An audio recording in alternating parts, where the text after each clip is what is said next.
कुदरत के राह च रुकावट जो भी कोई बनने की कोशिश करता है अल्टीमेटली सूनर और लेटर कुदरत जिहड़ी है पनिश करती है। छोटे छोटे डैम बनाए जाते सी इसलिए क्योंकि जदों हड़ आउंदे ने मीहां दे विच मींह दा पानी नूं स्टोर करना, जदों सोका पै जाए ड्रॉट होए मींह ना पे उदों उस पानी नूं स्लोली रिलीज़ करके खेतीबाड़ी दे लई वरतना।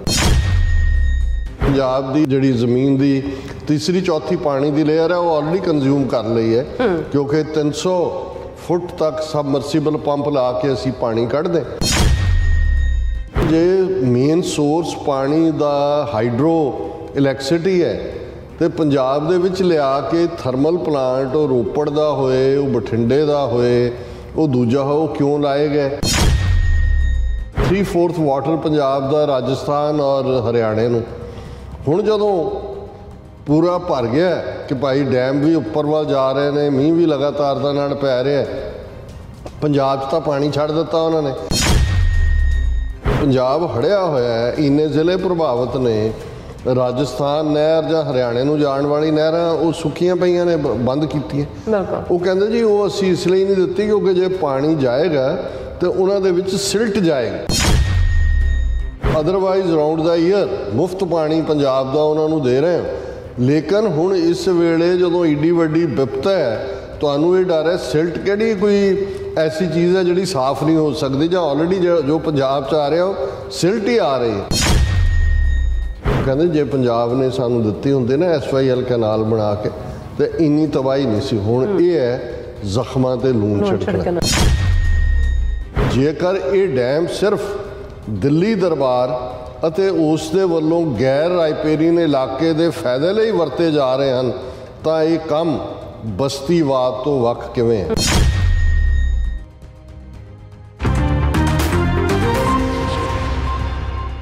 ਵਾਹਿਗੁਰੂ ਜੀ ਕਾ ਖਾਲਸਾ ਵਾਹਿਗੁਰੂ ਜੀ ਕੀ ਫਤਿਹ। अस्सलाम वालेकुम आदाब बर्ड्स मैं ਤੁਹਾਡੀ ਹੋਸਟ ਨੀਲਮ ਕੌਰ ਤੇ ਮੈਂ TV 84 ਦੇ ਸਾਰੇ ਦਰਸ਼ਕਾਂ ਤੇ ਸਰੋਤਿਆਂ ਨੂੰ जी आया कहंदियां प्रोग्राम सचो सच विच ਜਿਹੜੇ ਇਸ ਪ੍ਰੋਗਰਾਮ ਨਾਲ ਦੇਸ਼ਾਂ ਵਿਦੇਸ਼ਾਂ ਤੋਂ ਜੁੜ ਚੁੱਕੇ ਨੇ।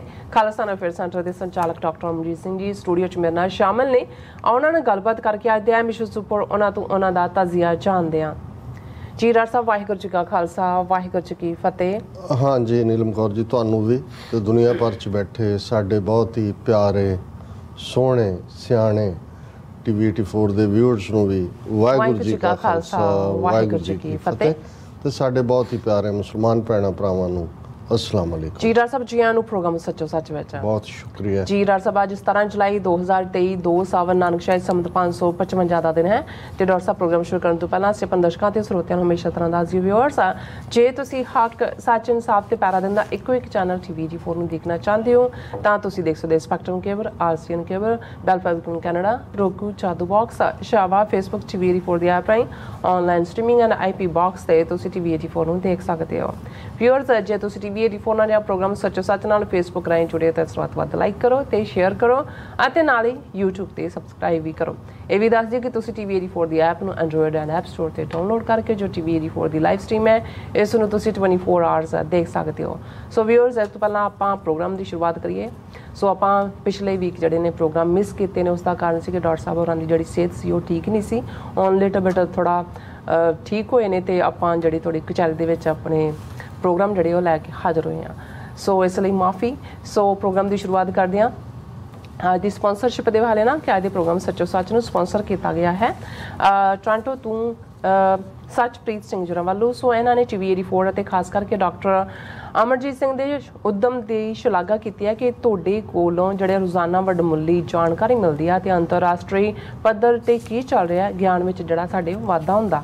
ਸੋ ਰੱਬ ਕਰੇ ਤੁਹਾਡੀ ਜਿਹੜੀ ਸਮੁੱਚੀ ਟੀਮ ਦੀ ਜਿਹੜੀ ਸਿਹਤ ਹੈ ਉਹ ਤੰਦਰੁਸਤੀ ਵਾਹਿਗੁਰੂ ਬਖਸ਼ੇ ਔਰ ਬੇਨਤੀ ਹੈ ਕਿ ਦਰਸ਼ਕਾਂ ਨੂੰ ਕਿ TV 84 ਦੀ ਜਿਹੜੀ ਵੱਧ ਤੋਂ ਵੱਧ ਸਪੋਰਟ ਕਰੋ ਔਰ ਖਾਲਿਸਤਾਨ ਜ਼ਿੰਦਾਬਾਦ ਉਹਨਾਂ ਨੇ ਕਿਹਾ। ਔਰ ਅੱਜ ਦੀ ਸਪਾਂਸਰਸ਼ਿਪ ਲਈ ਅਸੀਂ ਸੱਚਪ੍ਰੀਤ ਸਿੰਘ ਜੁਰਾਂ ਦਾ ਤਹਿ ਦਿਲ ਤੋਂ ਧੰਨਵਾਦ ਕਰਦੇ ਹਾਂ ਔਰ ਤੁਹਾਨੂੰ ਵੀ ਅਪੀਲ ਤੇ ਬੇਨਤੀ ਕਰਦੇ ਹਾਂ ਕਿ ਤੁਸੀਂ ਪ੍ਰੋਗਰਾਮ ਸੱਚੋ ਸੱਚ ਨੂੰ ਵੱਧ ਤੋਂ ਵੱਧ ਸਪਾਂਸਰ ਕਰੋ। ਸਪਾਂਸਰਸ਼ਿਪ ਲਈ ਤੁਸੀਂ ਸਾਨੂੰ ਕਾਲ ਕਰ ਸਕਦੇ ਹੋ ਸਾਡੇ ਫੋਨ ਨੰਬਰ ਤੇ 5166619184 ਸੇਮ ਨੰਬਰ ਤੇ WhatsApp ਕਰ ਸਕਦੇ ਹੋ। ਤੁਸੀਂ ਸਾਨੂੰ ਈਮੇਲ ਵੀ ਕਰ ਸਕਦੇ ਹੋ info@tv4.tv ਤੇ।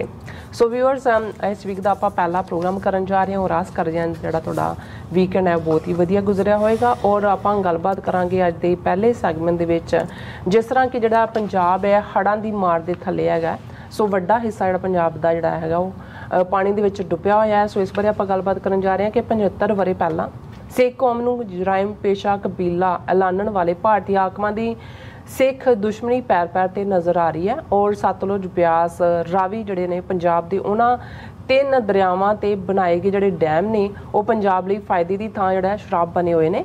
ਸੋ ਇਸ ਵਾਰ ਜਿਹੜੀ ਇਸ ਮੌਨਸੂਨ ਦੀਆਂ ਜਿਹੜੀਆਂ ਭਾਰੀ ਬਾਰਿਸ਼ਾਂ ਦੇ ਦੌਰਾਨ ਦਰਿਆਈ ਜਿਹੜੇ ਪਾਣੀ ਨੂੰ ਪੰਜਾਬ ਦੇ ਖਿਲਾਫ ਹਥਿਆਰ ਵਜੋਂ ਜਿਹੜਾ ਵਰਤਿਆ ਗਿਆ। ਸੋ ਪੰਜਾਬ ਦਾ ਜਿਹੜਾ ਇੱਕ ਵੱਡਾ ਹਿੱਸਾ ਹੈ ਉਹ ਹੜ੍ਹਾਂ ਦੀ ਮਾਰ ਹੇਠ ਹੈ। ਔਰ ਜਦੋਂ ਕਿ ਪੰਜਾਬ ਦੇ ਜਿਹੜੇ ਦਰਿਆਈ ਪਾਣੀ ਦੀ ਜਿਹੜੀ ਲੁੱਟ ਕਰਨ ਵਾਲੀਆਂ ਜਿਹੜੀਆਂ ਰਾਜਸਥਾਨ ਤੇ ਹਰਿਆਣੇ ਦੇ ਜਿਹੜੀਆਂ ਨਹਿਰਾਂ ਨੇ ਉਹ ਬਿਲਕੁਲ ਸੁੱਕੀਆਂ ਪਈਆਂ ਨੇ। ਸੋ ਇਸ ਬਾਰੇ ਆਪਾਂ ਗੱਲਬਾਤ ਕਰਨ ਜਾ ਰਹੇ ਹਾਂ। ਸੋ ਅਸੀਂ ਚਾਹਾਂਗੇ ਕਿ ਤੁਸੀਂ ਇਸੇ ਤਰ੍ਹਾਂ ਬਣੇ ਰਹਿਣਾ।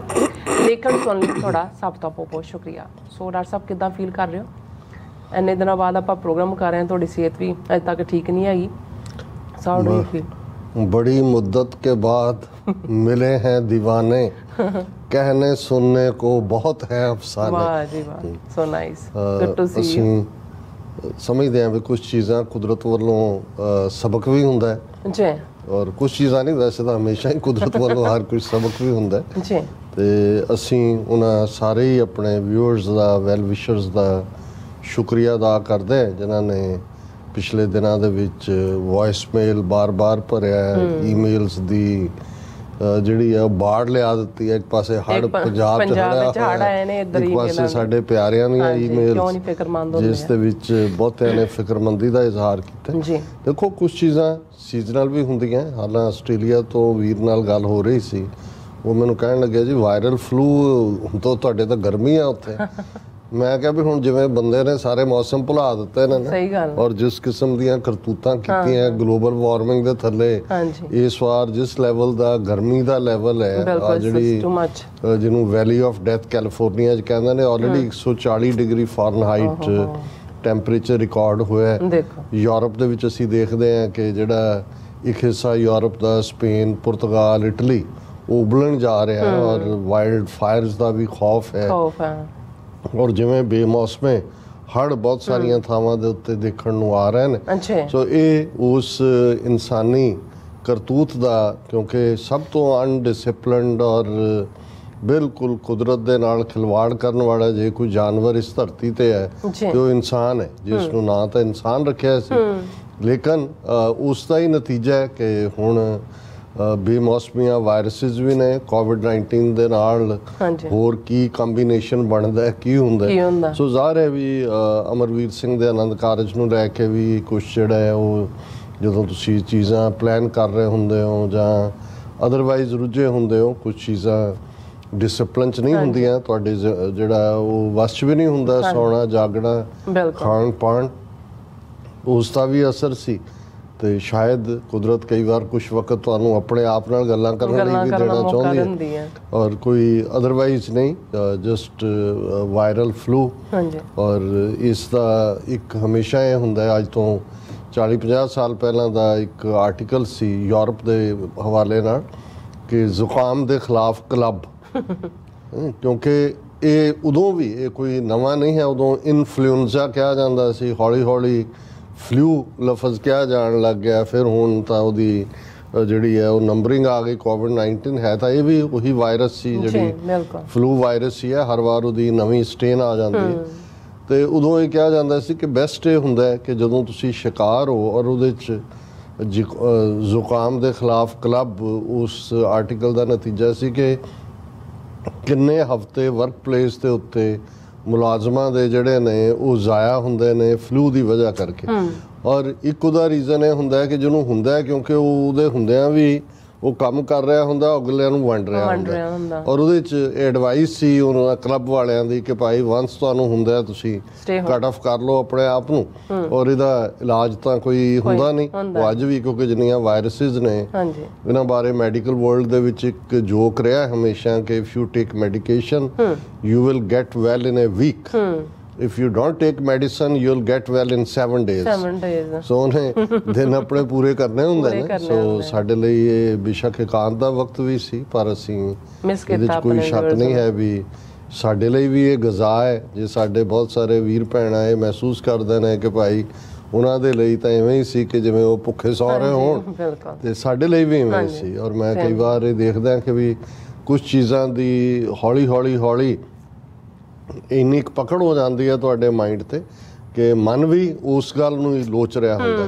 ਹਾਲਾਂ ਜੇ ਹਕੀਕਤ 'ਚ ਕਹਿਣਾ ਹੋਏ ਕਿ ਜੇ ਇਹ ਸਾਰੇ ਆਲਮੋਸਟ, ਕਿਉਂਕਿ ਵੈਨਸਡੇ ਦਾ ਪ੍ਰੋਗਰਾਮ ਸਾਡਾ ਲਾਸਟ ਪ੍ਰੋਗਰਾਮ ਸੀ ਬੁੱਧਵਾਰ ਦਾ, ਔਰ ਥਰਸਡੇ ਫਰਾਈਡੇ ਪ੍ਰੋਗਰਾਮ ਨਹੀਂ ਸੀ, ਫਿਰ ਵੀਕਐਂਡ ਆ ਗਿਆ। ਲੇਕਿਨ ਜੇ ਅਸੀਂ 5 ਦਿਨ ਬਾਅਦ ਵੀ ਦੇਖੀਏ ਖਬਰਾਂ, ਤੁਸੀਂ ਦੇਖੋਗੇ ਤਾਂ ਖਬਰਾਂ ਉਹ ਜਿਹੀਆਂ ਹੁੰਦੀਆਂ ਨੇ। ਇਹ ਠੀਕ ਹੈ ਵੀ ਇਹਨਾਂ ਸਾਰੇ ਦਿਨਾਂ 'ਚ ਸਾਡਾ ਮਨ ਪੰਜਾਬ ਦੀ ਧਰਤੀ ਤੇ ਰਿਹਾ, ਕਿਉਂਕਿ ਜਿਸ ਲੈਵਲ ਦੇ ਉੱਤੇ ਲਾਸਟ ਪ੍ਰੋਗਰਾਮ ਅਸੀਂ ਕੀਤੇ ਸੀ ਆਲਰੇਡੀ ਫਲੱਡਸ ਦਾ, ਔਰ ਅਸੀਂ ਇਸ ਦੇ ਉੱਤੇ ਇੱਕ ਪੂਰਾ ਸੈਗਮੈਂਟ ਕੀਤਾ ਸੀ ਕਿ ਕਿਵੇਂ 1988 ਦੇ ਵਿੱਚ ਪਾਣੀ ਨੂੰ ਐਜ਼ ਏ ਵੈਪਨ ਯੂਜ਼ ਕੀਤਾ ਗਿਆ ਸੀ। ਉਸ ਕੰਟੈਕਸਟ ਈਵਨ ਮੈਂ ਜਦੋਂ ਗੱਲ ਕੀਤੀ ਕਿ ਡ੍ਰੈਵਿਡਨ ਸਿਵਲਾਈਜੇਸ਼ਨ, ਸਾਡੀ ਧਰਤੀ ਦੀ ਇੰਡਸ ਵੈਲੀ ਸਿਵਲਾਈਜੇਸ਼ਨ ਜਿਹੜੀ ਸੀ, ਉਹਨੂੰ ਜਦੋਂ ਆਰੀਅਨਸ ਨੇ ਡਿਸਟਰੋਏ ਕੀਤਾ ਤੇ ਉਹਦੇ 'ਚ ਵੀ ਪਾਣੀ 'ਚ ਡੋਬ ਕੇ ਮਾਰਨ ਦਾ। ਪਰ ਮੈਂ ਕਿਸੇ ਹੋਰ ਸਕਾਲਰ ਦੀ ਗੱਲ ਵੀ ਪਿਛਲੇ ਦਿਨਾਂ ਸੁਣ ਰਿਹਾ ਸੀ, ਉਹਦੇ 'ਚ ਉਹਨਾਂ ਨੇ ਕਿਹਾ ਕਿ ਵੀ ਇਹ ਜਿਹੜੇ ਡ੍ਰੈਵਿਡਨਸ ਨੇ ਛੋਟੇ ਛੋਟੇ ਡੈਮ ਬਣਾਏ ਹੋਏ ਸੀ। ਹੁਣ ਜੇ ਅਸੀਂ ਬਹੁਤ ਵਾਰੀ ਇਹ ਦੇਖਦੇ ਹਾਂ ਕਿ ਦੇਖੋ ਇਹਦੇ 'ਚ ਕੋਈ ਸ਼ੱਕ ਨਹੀਂ ਹੈ ਕਿ ਅਸੀਂ ਸੁਣਦੇ ਹੁੰਦੇ ਸੀ, ਹੁਣ ਵੀ ਪੋਇਟਰੀ ਜਾਂ ਸ਼ਾਇਰੀ 'ਚ ਹੁੰਦਾ ਕਿ ਦਰਿਆਵਾਂ ਦੇ ਵਹਿਣ ਨੂੰ ਕੌਣ ਰੋਕ ਸਕਦਾ। ਫਿਰ ਜਦੋਂ ਦਰਿਆ ਵਗਦੇ ਨੇ, ਜਦੋਂ ਅਜੇ ਏਡੇ ਵੱਡੇ ਡੈਮ ਬਣਾ ਕੇ ਪਾਣੀ ਰੋਕਣ ਦੀ ਲਾਈਨ ਨਹੀਂ ਸੀ, ਅਕਸਰ 5, 7, 10 ਸਾਲ ਬਾਅਦ ਜਦੋਂ ਬੇਮੌਸਮੇ ਮੀਂਹ ਪੈਂਦੇ ਸੀ ਜਾਂ ਕੋਈ ਹੋਰ, ਤੇ ਹੜ੍ਹ ਆ ਜਾਂਦੇ ਸੀ। ਪਰ ਉਹਨਾਂ ਹੜ੍ਹਾਂ ਨੂੰ ਲੋਕ ਨਿਮਤ ਦੇ ਤੌਰ ਤੇ ਦੇਖਦੇ ਸੀ, ਕਿਉਂਕਿ ਜਦੋਂ ਦਰਿਆਈ ਪਾਣੀ ਦੇ ਵਿੱਚ ਜਿਹੜਾ ਹੈ ਉਹ ਵਾਧਾ ਹੁੰਦਾ, ਉੱਤੋਂ ਪਹਾੜਾਂ ਤੋਂ ਮੀਂਹ ਪੈਂਦਾ, ਉਹਦੇ ਨਾਲ ਮਿੱਟੀ ਜਾਂ ਦੂਸਰੀ ਖੁਰਕ ਆ ਰਹੀ ਹੁੰਦੀ ਹੈ। ਸੋ ਉਹ ਕਿਉਂਕਿ ਜਦੋਂ ਪਾਣੀ ਚਾਰ ਚਫੇਰੇ ਕੀਤਾ ਤਾਂ ਸਾਡੀ ਧਰਤੀ ਦਾ, ਜਿਸ ਧਰਤੀ ਨੇ ਆਪਣਾ ਨਾਂ ਹੀ ਪਾਣੀ 'ਚੋਂ ਲਿਆ ਹੈ, ਬੇਸ਼ੱਕ ਉਹਦੇ ਪੁਰਾਣੇ ਨਾਂ ਸਪਤ ਸਿੰਧੂ ਔਰ ਕੋਈ ਕਈ ਉਸ ਕਿਸਮ ਦੇ ਨਾਂ, ਮਦਰ ਦੇਸ਼ ਔਰ ਇਹ ਵੀ ਆਉਂਦੇ ਨੇ, ਲੇਕਿਨ ਜਿਹੜਾ ਅਸੀਂ ਅਕਬਰ ਦੇ ਪੀਰੀਅਡ ਤੱਕ ਪਹੁੰਚਦੇ ਹਾਂ, ਪਰਸ਼ੀਅਨ ਲਫ਼ਜ਼ 5 ਆਬ, 5 ਦਰਿਆ, 5 ਪਾਣੀ। ਸੋ ਉਸ ਦੇ ਵਿੱਚ 5 ਆਬ ਦੇ ਲਈ ਵੀ ਇਹ ਜਿਹੜੇ ਹੜ੍ਹ ਸੀ ਉਹ ਉੱਤੋਂ ਜ਼ਰਖੇਜ਼ ਮਿੱਟੀ ਲੈ ਕੇ ਆਉਂਦੇ ਸੀ, ਔਰ ਉਹ ਜਦੋਂ ਹੜ੍ਹ ਦਾ ਪਾਣੀ 2, 4, 5 ਦਿਨ ਬਾਅਦ, ਕਿਉਂਕਿ ਉਦੋਂ ਇਹ ਤਾਂ ਨਹੀਂ ਸੀ ਕਿ ਵੀ ਜੰਗਲ ਆਫ ਕੰਕਰੀਟ ਬਣਾਇਆ ਹੋਇਆ ਤੁਸੀਂ ਕਿ ਉਹਦਾ ਪਾਣੀ ਦਾ ਨਿਕਾਸ ਹੀ ਨਹੀਂ ਹੈ। ਸੋ ਉਹ ਉਪਜਾਊ ਫਰਟਿਲ ਜਾਂ ਜ਼ਰਖੇਜ਼ ਜਿਹਨੂੰ ਕਿਹਾ ਜਾਂਦਾ ਹੈ, ਉਹ ਮਿੱਟੀ ਦੀ ਪਰਤ ਧਰਤੀ ਦੇ ਉੱਤੇ ਹੁੰਦੀ ਸੀ, ਔਰ ਫਿਰ ਉਹਨਾਂ ਜਿਹੜੇ ਫੋਲੋਇੰਗ ਈਅਰਸ ਨੇ ਉਹਨਾਂ ਦੇ ਵਿੱਚ ਫਸਲ ਬਹੁਤ ਚੰਗੀ ਹੁੰਦੀ ਸੀ। ਔਰ ਇਹ ਨਹੀਂ ਸੀ ਉਦੋਂ ਕੋਈ ਖਾਦਾਂ ਜਾਂ ਫਰਟੀਲਾਈਜ਼ਰ ਤੇ ਪੈਸਟੀਸਾਈਡਸ ਦਾ, ਜਿਵੇਂ ਅੱਜ ਪੰਜਾਬ ਦਾ ਪਾਣੀ ਵੀ ਹਵਾ ਵੀ ਗੰਦੀ ਕੀਤੀ ਹੋਈ ਹੈ, ਇਸ ਕਿਸਮ ਦਾ ਵਰਤਾਰਾ ਨਹੀਂ ਸੀ। ਸੋ ਉਹਨਾਂ ਕੁ ਲੋਕਾਂ ਦੀਆਂ ਆਪਣੀਆਂ ਲੋੜਾਂ ਲਈ ਉਹਨਾਂ ਨੇ ਆਪਣੇ ਟਿਕਾਣੇ ਬਣਾਏ ਹੋਏ ਸਨ, ਧਰਤੀ ਦੇ ਨਾਲ ਜੁੜੇ ਹੋਏ ਲੋਕ ਸੀ। ਸੋ ਉਹ ਈਵਨ ਉਸ ਨੂੰ ਵੀ ਜਿਹੜੇ ਉਹ ਹੜ੍ਹ ਆਉਂਦੇ ਸੀ, ਉਹ ਕਹਿੰਦੇ ਸੀ ਕਿ ਭਾਈ ਇਹ ਜਿਹੜਾ ਧਰਤੀ ਦੀ ਪਿਆਸ ਵੀ ਬੁਝਾ ਦਿੱਤੀ ਹੈ। ਔਰ ਇਹੀ ਕਾਰਨ ਸੀ ਕਿ ਜਿਹੜਾ ਗਰਾਊਂਡ ਵਾਟਰ ਲੈਵਲ ਹੈ ਉਹ ਪੰਜਾਬ ਦੇ ਮੇਜਰ ਏਰੀਆਜ਼ ਦੇ ਵਿੱਚ, ਸੈਂਟਰਲ ਪੰਜਾਬ ਦੇ ਵਿੱਚ ਖਾਸ ਤੌਰ ਤੇ, ਹਾਲਾਂ ਸਾਊਦਰਨ ਪੰਜਾਬ ਜਿਹਦੇ 'ਚ ਹੁਣ ਮੁਲਤਾਨ ਔਰ ਦੂਸਰਾ ਆਉਂਦਾ, ਜੇ ਅਸੀਂ ਟੋਟਲ ਲੈਂਡਸਕੇਪ ਦੇਖੀਏ ਇੰਡਸ ਤੋਂ ਸਤਲੁਜ ਤੱਕ, ਤਾਂ ਉਹਦੇ 'ਚ ਮੀਂਹ ਨਹੀਂ ਸੀ ਪੈਂਦੇ, ਡਰਾਟ ਹੁੰਦੀ ਸੀ, ਇਸ ਲਈ ਉਪਜ ਵੀ ਨਹੀਂ ਸੀ। ਸੈਂਟਰਲ ਪੰਜਾਬ ਜਿਹੜਾ ਹੈ ਉਸ ਦੇ ਵਿੱਚ ਉਹ ਬਹੁਤ ਜ਼ਰਖੇਜ਼ ਸੀ, ਔਰ ਇਸ ਨੂੰ ਨਿਮਤ ਦੇ ਤੌਰ ਦੇ ਉੱਤੇ ਹੀ ਦੇਖਿਆ ਜਾਂਦਾ ਸੀ, ਔਰ ਉਨੀਆਂ ਕੀ ਲੋੜਾਂ ਵੀ ਸੀ ਜ਼ਿੰਦਗੀ ਦੀਆਂ। ਲੇਕਿਨ ਜਿਉਂ-ਜਿਉਂ ਇਹ ਪਾਰਟ ਅੱਗੇ ਵਧਿਆ, ਬ੍ਰਿਟਿਸ਼ਰਸ ਨੇ ਜਦੋਂ ਪੰਜਾਬ ਦੇ ਉੱਤੇ ਕਬਜ਼ਾ ਕੀਤਾ 1849 'ਚ, ਤੇ ਬਹੁਤ ਸਾਰੀਆਂ ਚੀਜ਼ਾਂ ਜਦੋਂ ਅਸੀਂ ਹੁਣ ਬੈਕ ਡੇਟ ਜਾ ਕੇ ਦੇਖਦੇ ਹਾਂ ਕਿ ਉਹ ਆ ਕੇ ਲੁਧਿਆਣਾ ਔਰ ਫਿਰੋਜ਼ਪੁਰ ਤਾਂ ਬੈਠੇ ਹੋਏ ਸੀ 1809 ਦੀ ਅੰਮ੍ਰਿਤਸਰ ਦੀ ਸੰਧੀ ਤੋਂ ਬਾਅਦ ਹੀ ਉਹਨਾਂ ਦੇ ਟਿਕਾਣੇ ਸੀ। ਸੋ ਆਲਰੇਡੀ ਉਹਨਾਂ ਨੇ, ਕਿਉਂਕਿ ਪਲਾਨ ਤਾਂ ਉਹ ਕਰ ਹੀ ਰਹੇ ਸੀ ਵੀ ਕਿਵੇਂ ਸਿੱਖਾਂ ਦੀ ਇਸ ਧਰਤੀ ਨੂੰ, ਜਿਹਨੂੰ ਉਹ ਲੈਂਡ ਆਫ ਦਾ ਸਿੱਖਸ ਹੀ ਲਿਖਦੇ ਸੀ, ਕਿਵੇਂ ਖੋਹਣਾ। ਸੋ ਉਹਨਾਂ ਨੇ ਆਲਰੇਡੀ ਇਹ ਦੇਖ ਲਿਆ ਸੀ ਕਿ ਵੀ ਇਹ ਬੜੀ ਜ਼ਰਖੇਜ਼ ਜ਼ਮੀਨ ਹੈ ਔਰ ਇੰਟਰਨੈਸ਼ਨਲੀ ਜੇ ਤੁਸੀਂ ਵਪਾਰੀ ਸੀ, ਵਪਾਰੀ ਦੀ ਅੱਖ ਸ਼ਾਰਪ ਹੁੰਦੀ ਹੈ ਵੀ ਕਿੱਥੋਂ ਪੈਸਾ ਕੱਢਿਆ ਜਾ ਸਕਦਾ। ਔਰ ਉਹਨਾਂ ਦੇ ਲਈ ਇਹ ਸੀ ਕਿ ਵੀ ਇਹਨੂੰ ਅਸੀਂ ਕਿਵੇਂ ਡਿਵੈਲਪ ਕਰਨਾ ਹੈ, ਕਿਵੇਂ ਕੀ ਕਰਨਾ ਹੈ, ਔਰ ਪਾਣੀ ਦੇ ਲਈ ਔਰ ਉਸ ਜ਼ਮਾਨੇ ਦੀਆਂ ਸਕੀਮਾਂ ਉਹਨਾਂ ਨੇ ਬਣਾਉਣੀਆਂ ਸ਼ੁਰੂ ਕੀਤੀਆਂ ਸੀ, ਜਿਹੜੀਆਂ ਅਸੀਂ ਦੋਨੋਂ ਪਾਸੇ ਦੇਖਦੇ ਹਾਂ। ਜਿਹੜੀਆਂ ਸਿੱਖ ਰਿਆਸਤਾਂ ਬਾਅਦ ਦੇ ਵਿੱਚ, ਜਿਨ੍ਹਾਂ 'ਚੋਂ ਪਟਿਆਲਾ, ਨਾਭਾ, ਜੀਂਦ ਔਰ ਜਿਹੜੀ ਗੰਗ ਸਾਗਰ ਉਹ ਨਹਿਰ, ਜਿਹਨੂੰ ਗੰਗਾ ਨਗਰ ਦੀ ਨਹਿਰ ਕਹਿੰਦੇ ਨੇ, ਉਹ ਤਾਂ ਜਾ ਕੇ ਪਹਿਲੇ ਵਰਲਡ ਵਾਰ ਦੇ ਖਾਤਮੇ ਤੋਂ ਬਾਅਦ ਬਣਦੀ ਹੈ। ਲੇਕਿਨ ਲਹਿੰਦੇ ਪੰਜਾਬ ਦੇ ਵਿੱਚ ਜਿੱਥੋਂ ਕਿ ਮੇਜਰ ਇਹ ਦਰਿਆ ਸਤਲੁਜ, ਕਿਉਂਕਿ ਬਿਆਸ ਤਾਂ ਸਤਲੁਜ ਦੇ ਨਾਲ ਮਿਲ ਜਾਂਦਾ, ਹਰੀਕੇ ਦੇ ਪੱਤਣ ਦੇ ਉੱਤੇ ਹਰੀਕੇ ਜਿਹੜਾ ਡਿਸਟ੍ਰਿਕਟ ਅੰਮ੍ਰਿਤਸਰ 'ਚ ਹੈ, ਰਾਵੀ ਵੀ ਪਾਕਿਸਤਾਨ 'ਚ ਜਾਂਦੀ ਹੈ ਉਸ ਵੇਲੇ ਦਾ ਲਹਿੰਦਾ ਪੰਜਾਬ, ਸਤਲੁਜ ਵੀ ਜਾਂਦਾ ਹੈ, ਝਨਾਹ, ਜੇਹਲਮ ਉਹਨਾਂ ਦਾ ਤਾਂ ਮੇਨ ਕੋਰਸ ਹੀ ਉੱਧਰੋਂ ਦੀ ਹੈ ਕਸ਼ਮੀਰ 'ਚੋਂ ਨਿਕਲ ਕੇ। ਸੋ ਉਸ ਪਾਸੇ ਔਰ ਫਿਰ ਇੱਕ ਜਾਂਦੇ ਜਾਂਦੇ ਇੱਕ ਥਾਂ ਜਿਹਨੂੰ ਪੰਚ ਨਦ ਕਿਹਾ ਜਾਂਦਾ ਹੈ, ਓਸ਼ਨ 'ਚ ਮਿਲਣ ਤੋਂ ਪਹਿਲਾਂ ਨਦ ਨਦੀ ਨੂੰ ਕਹਿੰਦੇ ਨੇ, ਕਿ ਜਿੱਥੇ ਪੰਜ ਦਰਿਆਵਾਂ ਨੂੰ ਮੰਨਿਆ ਜਾਂਦਾ ਹੈ ਕਿ ਵੀ ਇਹ ਇਕੱਠੇ, ਹਾਲਾਂ ਬਿਆਸ ਪਹਿਲਾਂ ਇਕੱਠਾ ਹੋ ਚੁੱਕਾ ਹੁੰਦਾ ਹੈ, ਝਨਾਹ ਦੇ ਨਾਲ ਜੇਹਲਮ ਮਿਲਦੀ ਹੈ, ਜੇਹਲਮ ਜਾ ਕੇ, ਪਰ ਉਸ ਥਾਂ ਦਾ ਨਾਂ ਪੰਚ ਨਦ ਹੈ ਕਿ ਇੱਥੋਂ ਪੰਜ ਦਰਿਆ ਇਕੱਠੇ ਔਰ ਫਿਰ ਉਹਨਾਂ ਦਾ ਸਮੁੰਦਰ ਦਾ ਕੋਰਸ ਸ਼ੁਰੂ ਹੋ ਜਾਂਦਾ। ਸੋ ਅੰਗਰੇਜ਼ਾਂ ਨੇ 19ਵੀਂ ਸਦੀ ਦੇ ਅਖੀਰ ਦੇ ਵਿੱਚ, ਜਿਹੜਾ ਦੁਨੀਆ ਦੇ ਵਿੱਚ ਉਸ ਵੇਲੇ ਹੁਣ ਵੀ ਸ਼ਾਇਦ ਨੰਬਰ 1 ਤੇ ਹੋਏ ਜਾਂ ਨੰਬਰ 2 ਹੋਏਗਾ ਜੇ ਕਿਸੇ ਹੋਰ ਮੁਲਕ ਨੇ ਕੈਨਾਲ ਸਿਸਟਮ ਡਿਵੈਲਪ ਕੀਤਾ ਹੋਏ, ਤੇ ਇਹ ਜਿਹੜੀਆਂ ਸਾਰੀਆਂ ਨਹਿਰਾਂ ਦੇ ਰਾਹੀਂ ਸਿੰਚਾਈ ਦਾ ਕੰਮ ਬਾਹਰ ਦੇ ਇਲਾਕੇ, ਜਿਹਦੇ 'ਚੋਂ ਅਸੀਂ ਫਿਰ ਦੇਖਦੇ ਹਾਂ ਕਿ ਲੈਲਪੁਰ ਦੀ ਜਿਹੜੀ ਧਰਤੀ ਹੈ ਜਾਂ ਸਰਗੋਦੇ ਦੀ ਹੈ, ਜਾਂ ਜਿਹਨੂੰ ਪਹਿਲਾਂ ਸਾਹੀਵਾਲ ਕਿਹਾ ਜਾਂਦਾ ਸੀ, ਫਿਰ ਮਿੰਟਗੋਮਰੀ ਬਣਾ ਦਿੱਤਾ ਕਿਉਂਕਿ ਉੱਥੋਂ ਦਾ ਕਮਿਸ਼ਨਰ ਦਾ ਨਾਂ ਮੌਂਟਗੋਮਰੀ ਸੀ, ਹੁਣ ਫਿਰ ਉਹਦਾ ਨਾਂ ਸਾਹੀਵਾਲ ਹੈ। ਫਿਰ ਇਧਰਲੇ ਪੰਜਾਬ ਦੇ ਹੀ ਬਹੁਤ ਸਾਰੇ ਮਾਝਾ, ਮਾਲਵਾ, ਦੁਆਬਾ 'ਚੋਂ ਕਿਸਾਨਾਂ ਨੂੰ ਖੁੱਲ੍ਹੀਆਂ ਜ਼ਮੀਨਾਂ ਦੇ ਕੇ, ਪਾਣੀ ਵਰਜਨ ਲੈਂਡ ਸੀ, ਪਾਣੀ ਲੱਗਾ ਔਰ ਉਹ ਫਰਟੀਲਿਟੀ ਔਰ ਦੂਜੇ ਦੀ ਬਦੌਲਤ। ਸੋ ਉਸ ਪੀਰੀਅਡ ਦੇ ਵਿੱਚ ਇਹ ਅਕਸਰ ਸੀ ਕਿਉਂਕਿ ਉਦੋਂ ਸ਼ਿਕਾਗੋ ਸੈਂਟਰ ਸੀ ਜਿੱਥੇ ਕਿ ਭਾਅ ਤੈਅ ਹੁੰਦਾ ਸੀ ਵੀਟ ਦਾ। ਔਰ ਜਦੋਂ ਪੰਜਾਬ ਦੀ ਕਣਕ ਆਉਣ ਲੱਗੀ ਇੰਟਰਨੈਸ਼ਨਲ ਮਾਰਕੀਟ, ਮੈਂ ਅੱਗੇ ਵੀ ਇਹ ਮੈਂਸ਼ਨ ਕੀਤਾ ਸੀ ਕਿ ਇੰਟਰਨੈਸ਼ਨਲ ਭਾਅ ਵੀ ਉਦੋਂ ਹੀ ਤੈਅ ਹੁੰਦਾ ਸੀ। ਇੱਕਦਮ ਭਾਅ ਇੱਥੇ ਡਿੱਗਣਾ ਸ਼ੁਰੂ ਹੋ ਗਿਆ ਸੀ ਕਿ 10% ਦੇ ਕਰੀਬ ਜਿਹੜੀ ਵੀਟ ਹੈ ਉਹ ਪੰਜਾਬ ਦੇ ਵਿੱਚ ਹੋਣ ਲੱਗ ਗਈ ਸੀ ਇੰਟਰਨੈਸ਼ਨਲ ਉਹ ਸਾਰੀ ਪ੍ਰੋਡਕਸ਼ਨ 'ਚੋਂ। ਹੁਣ ਅੱਜ ਜਦੋਂ ਅਸੀਂ ਇਹ ਹਾਲ ਦੇਖ ਰਹੇ ਹਾਂ ਕਿ ਵੀ, ਕਿਉਂਕਿ ਇਹ ਸਮਝਣਾ ਜ਼ਰੂਰੀ ਹੈ ਕਿ ਇਹ ਨਹੀਂ ਹੈ ਕਿ ਹੜ੍ਹ ਪਹਿਲੀ ਵਾਰ ਆਏ ਨੇ, ਇਹ ਵੀ ਨਹੀਂ ਹੈ ਕਿ ਜੀ ਹੜ੍ਹਾਂ ਤੋਂ ਪੰਜਾਬ ਦੇ ਲੋਕ ਡਰਦੇ ਰਹੇ, ਰਾਦਰ ਜਿਵੇਂ ਅਸੀਂ ਕਿਹਾ ਵੀ ਉਹਨਾਂ ਦੇ ਲਈ ਤੇ ਸੀ ਕਿ ਜ਼ਰਖੇਜ਼ ਮਿੱਟੀ ਆਈ ਹੈ। ਔਰ ਦੂਸਰਾ, ਹੁਣ ਜਦੋਂ ਅਸੀਂ ਵਾਟਰ ਨੂੰ ਐਜ਼ ਏ ਵੈਪਨ ਕਿਵੇਂ ਇਸਤੇਮਾਲ ਕੀਤਾ ਗਿਆ, ਤੇ ਈਵਨ ਡੈਮਸ ਨੂੰ ਐਜ਼ ਏ ਵੈਪਨ, ਜਦੋਂ ਡੈਮ ਪੰਜਾਬ, ਹੁਣ 3 ਦਰਿਆ ਅਸੀਂ ਅਕਸਰ ਜ਼ਿਕਰ ਕਰਦੇ ਹਾਂ ਕਿ ਇੰਡਸ ਜਿਹੜਾ ਸਮਝੌਤਾ ਹੈ ਪਾਣੀ ਦਾ, ਇੰਡਸ ਵਾਟਰ ਐਗਰੀਮੈਂਟ ਜਾਂ ਟ੍ਰੀਟੀ 1960 ਦੇ ਵਿੱਚ ਹੁੰਦੀ ਹੈ, ਕਰਾਚੀ ਦੇ ਵਿੱਚ ਜਵਾਹਰ ਲਾਲ ਨਹਿਰੂ ਔਰ ਅਯੂਬ ਖਾਨ ਸਾਈਨ ਕਰਦੇ ਨੇ। ਉਹਦੇ ਥੱਲੇ ਸਤਲੁਜ, ਬਿਆਸ, ਰਾਵੀ ਮੋਟੇ ਪੰਜਾਬ ਦੇ ਹਿੱਸੇ ਆਏ ਔਰ ਝਨਾਹ, ਜੇਹਲਮ ਔਰ ਇੰਡਸ ਪਾਕਿਸਤਾਨ ਨੂੰ ਮਿਲੇ। ਔਰ ਉਸ ਤੋਂ ਬਾਅਦ ਹੁਣ ਇਹ 3 ਦਰਿਆ ਪੰਜਾਬ ਦੀ ਲਾਈਫ ਲਾਈਨ। ਔਰ ਇਸ ਗੱਲ ਦਾ ਧਿਆਨ ਰਹੇ ਕਿ ਸਤਲੁਜ, ਬਿਆਸ ਤੇ ਰਾਵੀ ਨੂੰ ਨਾ ਮੌਜੂਦਾ ਹਰਿਆਣਾ ਲੱਗਦਾ, ਕੋਈ ਹਰਿਆਣੇ ਦਾ ਕਸਬਾ, ਪਿੰਡ, ਸ਼ਹਿਰ ਇਹਨਾਂ 3 ਦਰਿਆਵਾਂ ਦੇ ਕੰਢੇ ਤੇ ਨਹੀਂ ਹੈ, ਨਾ ਹੀ ਮੌਜੂਦਾ ਰਾਜਸਥਾਨ ਦਾ ਕੋਈ ਪਿੰਡ ਲੱਗਦਾ। ਹਾਲਾਂ ਜਿਹੜੀ ਯਮਨਾ ਹੈ, ਕਿਉਂਕਿ ਜਦੋਂ ਅਸੀਂ ਹੜ੍ਹਾਂ ਦੀ ਕੁਛ ਨੇ, ਜਦੋਂ ਇਹ ਡਿਸਕਸ਼ਨਸ ਵੀ ਚੱਲ ਰਹੀਆਂ ਸੀ, ਉਹਨਾਂ ਨੇ ਕਿਹਾ ਜੀ ਇਹ ਕਹਿਣਾ ਕਿ ਜੀ ਪੰਜਾਬ ਨੂੰ ਜਾਣ ਕੇ ਹੜ੍ਹਾਂ ਦੀ ਮਾਰ ਹੇਠ ਲਿਆਂਦਾ ਗਿਆ। ਦੇਖੋ ਹਿਮਾਚਲ 'ਚ ਵੀ ਤਾਂ ਹੋਇਆ, ਦਿੱਲੀ 'ਚ ਦੇਖੋ ਯਮਨਾ।